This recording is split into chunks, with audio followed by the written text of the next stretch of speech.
مولاي صل وسلم دائما ابدا على حبيبك خير الخلق كلهم۔ سورہ بنی اسرائیل 15واں پارہ آیت نمبر 76 کے اندر اللہ کریم نے اپنے محبوب حضور نبی کریم علیہ الصلاۃ والسلام کی عزت، تکریم، شان بیان کرتے ہوئے ارشاد فرمایا، کچھ لوگ ایسے ہیں جو پیغمبر کو، نبی آخر الزماں علیہ الصلاۃ والسلام کو مکہ شہر سے، سرزمین عرب سے نکالنا چاہتے ہیں۔ تو اللہ پاک نے فرما دیا کہ اے پیارے پیغمبر، جو آپ کو اس سرزمین سے نکالنا چاہتے ہیں، سوال ہی پیدا نہیں ہوتا کہ وہ اس میں کامیاب ہوں، بلکہ انہیں اس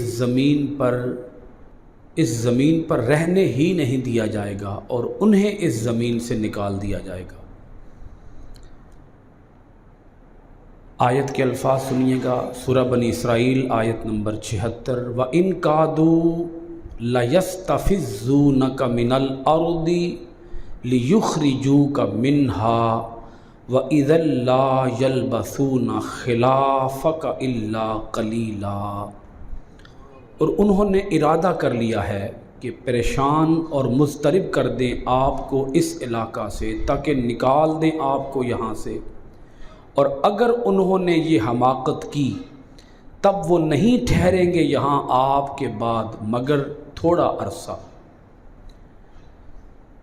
اللہ کریم نے یہاں اپنا قاعدہ بیان کیا، اپنا قانون قدرت بیان فرمایا۔ سورہ بنی اسرائیل کی آیت نمبر 77 بھی اس کے ساتھ ہی سن لیجئے۔ اللہ کریم نے ساتھ ہی اپنے قاعدے اور قانون کے دوام کی بات بھی فرما دی۔ سنت من قد ارسلنا قبلک من رسلنا ولا تجد لسنتنا تحویلا۔ یہی ہمارا دستور ہے ان کے بارے میں جنہیں ہم نے بھیجا آپ سے پہلے رسول بنا کر، اور آپ نہیں پائیں گے ہمارے اس دستور میں کوئی رد و بدل۔ اللہ پاک فرماتا ہے کہ میرا قانون ہمیشہ اٹل ہوتا ہے، میرا قانون ہمیشہ جاری و ساری رہتا ہے، کبھی بھی اللہ کے بنائے ہوئے قانون کے اندر ایک ذرے کے برابر بھی رد و بدل نہیں ہوتا۔ اب اللہ پاک کا قانون کیا ہے؟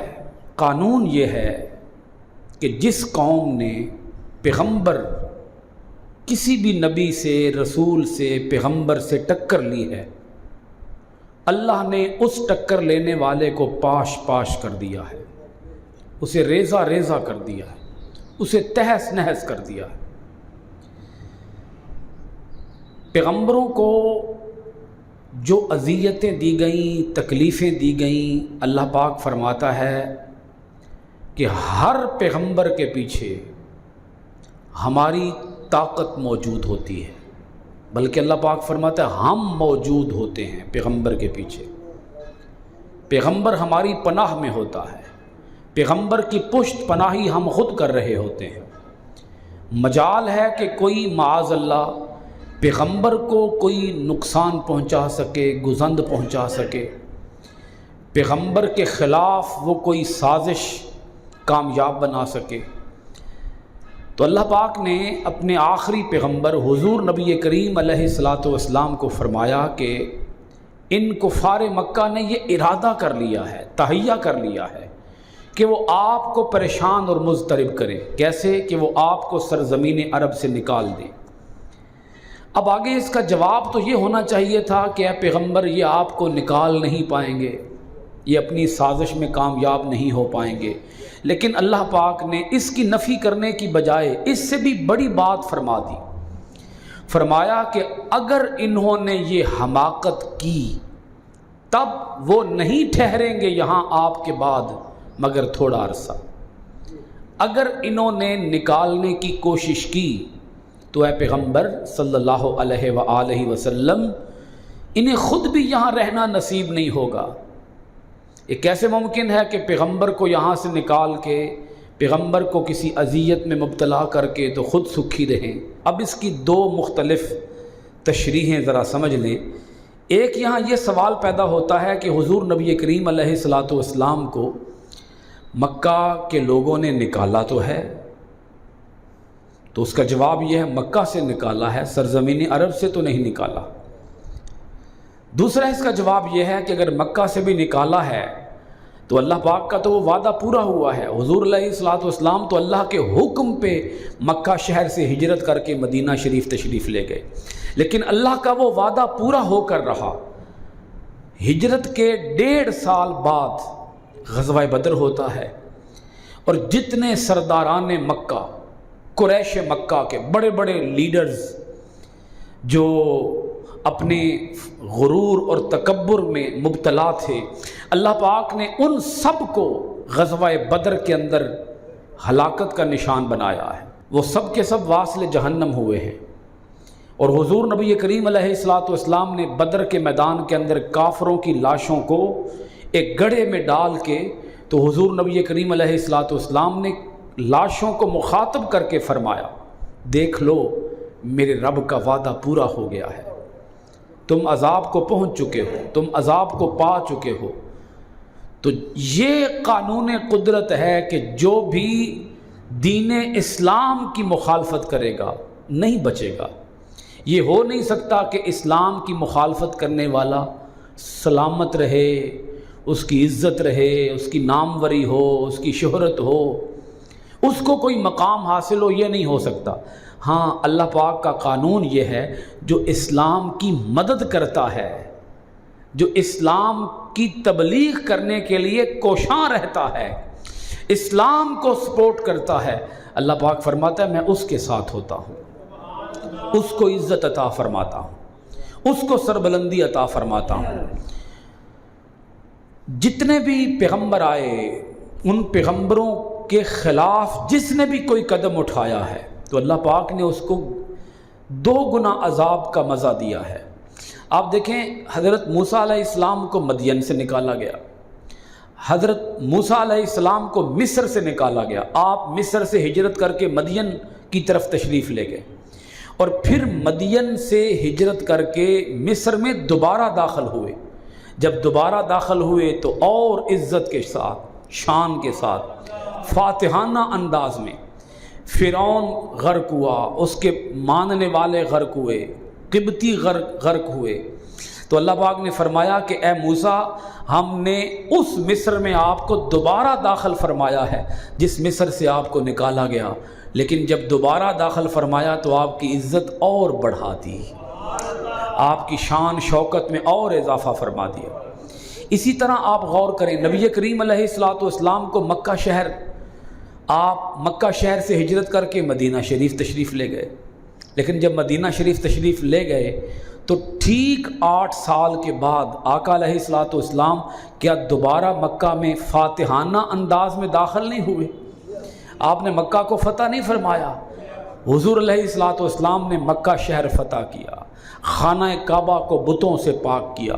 اب آپ اندازہ کریں، وہ شہر جس شہر سے حضور علیہ الصلاۃ والسلام کو نکالا گیا ہے، دکھ دے کر، اذیتیں دے کر، تکلیفیں دے کر، جب 8 سال کے بعد حضور دوبارہ مکہ شہر میں داخل ہوئے، اور عزت کے ساتھ، شان کے ساتھ، تم تراق کے ساتھ، جاہ و جلال کے ساتھ، اللہ پاک نے آپ کی شان بڑھائی اور مکہ والوں کے نام و نشان کو مٹا دیا، تہس نہس کر دیا۔ وہ مکہ والے جو حضور علیہ الصلاۃ والسلام کو معاذ اللہ تکلیفیں دیا کرتے تھے، اذیتیں پہنچایا کرتے تھے۔ یہ ہے پیغمبر کی شان اور پیغمبر کی عزت اور پیغمبر کی تکریم، کہ اللہ پاک اس پیغمبر کو اسی شہر میں، جس شہر سے پیغمبر کو نکالا جاتا ہے، اللہ اسی شہر میں دوبارہ داخل کرتا ہے، آنے والی نسلوں کو یہ پیغام دینے کے لیے کہ تکلیفیں آتی ہیں، اذیتیں آتی ہیں، لیکن ان تکلیفوں اور اذیتوں سے جو صبر کے ساتھ گزر جائے، اللہ اس کی شان کو اور بڑھا دیتا ہے۔ جناب حضرت یوسف علیہ السلام کو بھی تو کنویں میں ڈالا گیا ہے نا، کہاں وہ مرحلہ کہ آپ کو کنویں میں ڈالا گیا، اور کہاں وہ مقام کہ آپ کو مصر کے تخت پہ بٹھایا گیا اور کنویں میں ڈالنے والے آپ کے بھائی آپ کے سامنے ہاتھ باندھے کھڑے ہیں، آپ اشارہ کرتے تو سر تن سے جدا کر دیے جاتے، لیکن حضرت یوسف علیہ السلام نے کیا حکم دیا؟ فرمایا جاؤ میں آج تم سب کو آزاد کرتا ہوں، تم سب کو معاف کرتا ہوں، میں نے تمہاری طرف سے دی جانے والی ہر تکلیف کو سہ لیا ہے صبر کے ساتھ، اور آج اللہ نے مجھے شان عطا فرمائی، میں نے تم سے انتقام لے کر کیا کرنا ہے۔ یہی الفاظ نبی کریم علیہ الصلوۃ والسلام نے ادا فرمائے جب آپ نے مکہ شہر کو فتح کیا۔ اب دیکھیں نا، غصہ تو انسان کو آتا ہے نا جی، کہ وہ لوگ جنہوں نے مکہ شہر سے نکالا ہے آج سر جھکائے ہاتھ باندھے حضور کے سامنے کھڑے ہیں، حضور کے پاس طاقت ہے، قوت ہے، اقتدار ہے، بادشاہی ہے، حضور اگر ابرو کا اشارہ بھی کر دیتے تو ان کی گردنیں اڑا دی جاتی، لاشوں کے انبار لگا دیے جاتے، پشتوں کے پشتے لگا دیے جاتے، لیکن حضور نے کیا فرمایا؟ میں نے تم سب کو معاف کیا ہے، میں تم سے وہی بات کرتا ہوں جو بات میرے بھائی یوسف نے اپنے بھائیوں سے فرمائی تھی، میں تم سے وہی بات کرتا ہوں، تم سب کو کیا کرتا ہوں؟ معاف کرتا ہوں۔ تو اللہ پاک نے فرما دیا کہ ہمارا روز ازل سے یہی قانون چلتا آ رہا ہے کہ جس نے بھی پیغمبر سے ٹکر لی ہے وہ بچ نہیں سکا۔ یہی مضمون آپ کو سورہ کوثر میں ملتا ہے، ان شانئک ھو الابتر، اے پیارے پیغمبر بے شک آپ کا دشمن خائب و خاسر ہوگا، آپ کا دشمن ناکام اور نامراد ہوگا۔ مٹ گئے، مٹتے ہیں، مٹ جائیں گے آدا تیرے، نہ مٹا ہے نہ مٹے گا کبھی چرچا تیرا۔ فرش والے تیری شوکت کا علو کیا جانے، خسروا عرش پہ اڑتا ہے پھریرا تیرا۔ عرش پہ تازہ چھیڑ چھاڑ، فرش پہ طرفہ دھوم دھام، کان جدھر لگائیے آقا تیری ہی داستان ہے۔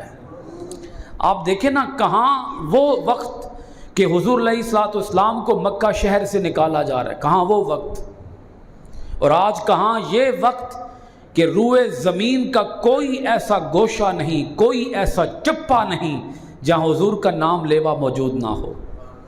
آس بن وائل نے کہا تھا حضور علیہ الصلوۃ والسلام مٹ جائیں گے، کیونکہ حضور معاذ اللہ استغفر اللہ، کیونکہ حضور کے تینوں بیٹے دنیا سے پردہ کر گئے، تو جب نرینہ اولاد ہی کوئی نہیں تو یہ نظام آگے کیسے چلے گا، یہ دین آگے کیسے چلے گا؟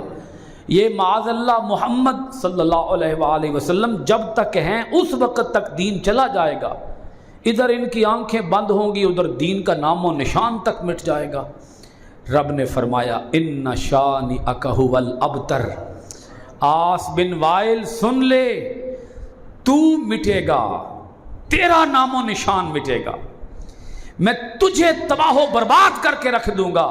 جہاں تک بات میرے پیغمبر کی ہے، میرا پیغمبر بھی زندہ رہے گا، پیغمبر کا نام بھی سلامت رہے گا، پیغمبر کی نسل آل بھی سلامت رہے گی، پیغمبر کی آل آگے چلتی رہے گی، قیامت تک یہ سلسلہ چلتا رہے گا، یہ دین بھی سربلند رہے گا۔ تو مٹے گا، مٹ گئے، مٹتے ہیں، مٹ جائیں گے آدا تیرے، نہ مٹا ہے نہ مٹے گا کبھی چرچا تیرا۔ آس بن وائل کے 4 بیٹے تھے، کتنے بیٹے تھے؟ بیٹے آس بن وائل کے ہیں، کلمہ حضور کا پڑھتے ہیں، نہیں سمجھ آئی؟ بولیے، کلمہ غلامی حضور کی کرتے، بیٹے آس بن وائل کے ہیں، تو رب نے فرما دیا اوتر تو ہوگا، میرا محبوب اوتر نہیں ہوگا۔ اوتر ابتر، ابتر کا پنجابی میں ترجمہ کریں تو اوتر بنتا ہے، لفظ ابتر ہے عربی میں۔ اوتر کون ہوتا ہے؟ اوتر بے اولاد، تو رب نے فرمایا میں تجھے بے اولاد کر دوں گا، بیٹے تیرے ہوں گے پر تیرے نہیں ہوں گے، میرے محبوب کے ہوں گے، کیونکہ نام میرے محبوب کا لیں گے۔ حصول ثواب کے لیے اس ویڈیو کو شیئر کریں۔ جزاکم اللہ۔